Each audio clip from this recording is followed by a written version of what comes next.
4 minutes of security footage from the Cecil Hotel would become one of the most analysed videos in internet history. A young woman enters the elevator alone, pressing multiple buttons with increasing urgency. She peers around corners, steps in and out repeatedly, and gestures animatedly at someone or something unseen in the hallway.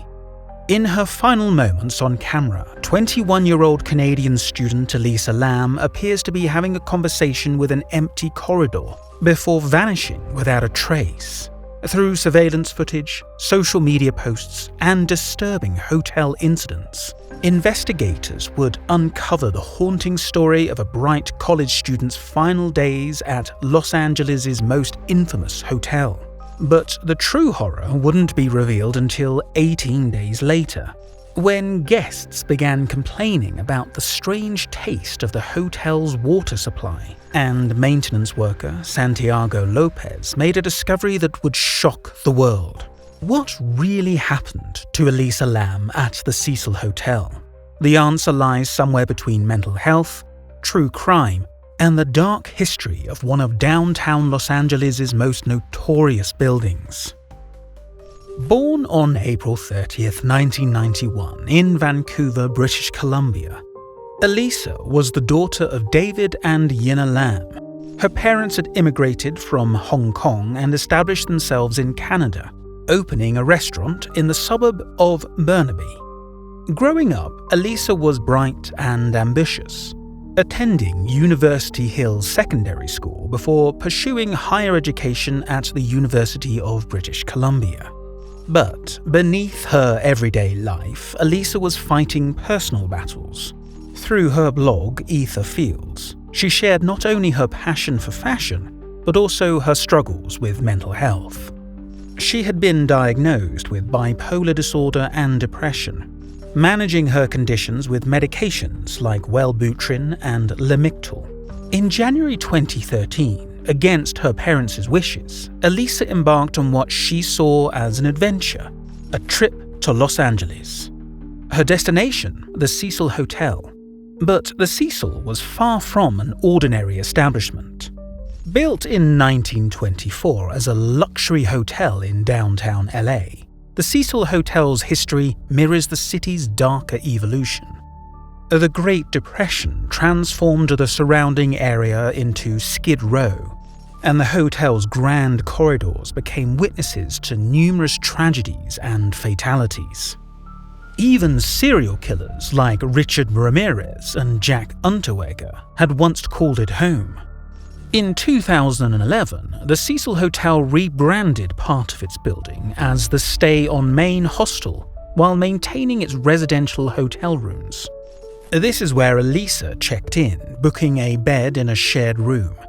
Within days, her presence began to disturb the hostel's delicate balance. Her behavior in the shared room became so concerning that staff relocated her to a private room after just 2 days.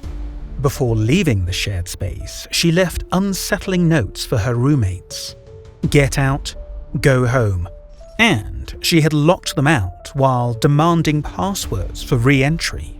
On January 30th, the day before her disappearance, Katie Orphan saw Elisa at the Last Bookstore. She was alone, buying books and snacks, seeming in good spirits. That same evening, her behavior shifted dramatically. Hotel employees reported seeing her in the lobby acting disoriented and distressed. Only a few hours later, security cameras captured her final moments alive in the now famous elevator footage. Elisa had maintained a strict routine of calling her parents every day to check in. When she missed her daily call on January 31st, 2013, the Lambs knew something was wrong.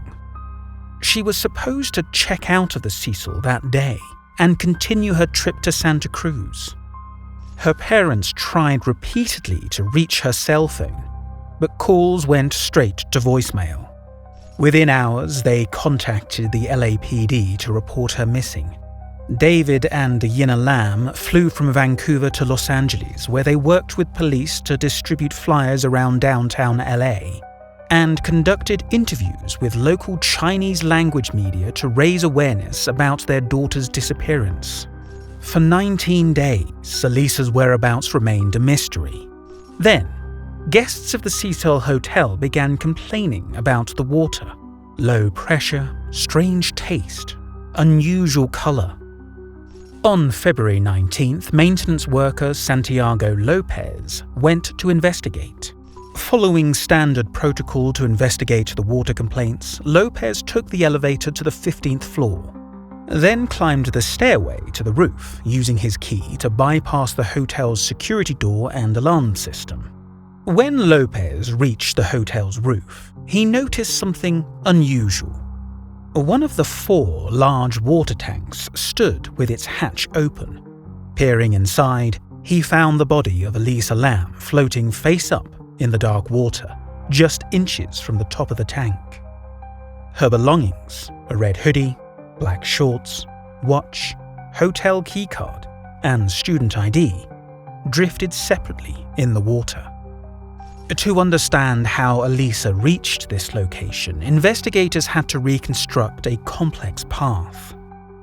After her last known sighting in the elevator on the 14th floor, she would have needed to locate and access the 15th floor stairwell, pass through a locked alarmed door on the roof, navigate another set of stairs, climb a fixed metal ladder to reach a raised concrete platform, scale an 8-foot tank using exterior rungs, open a 20-pound metal lid. Yet no surveillance footage captured this journey, and no alarm alerts were recorded.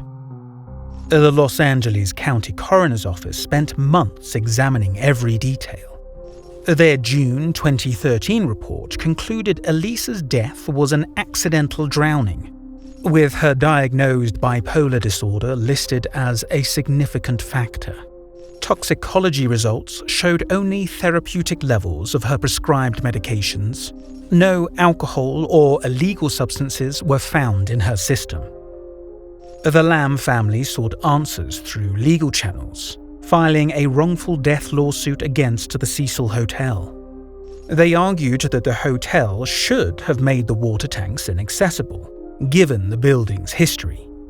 However, in 2015, Judge Howard Halm dismissed the case, ruling that the hotel's security measures met all requirements and that such an incident couldn't have been reasonably anticipated.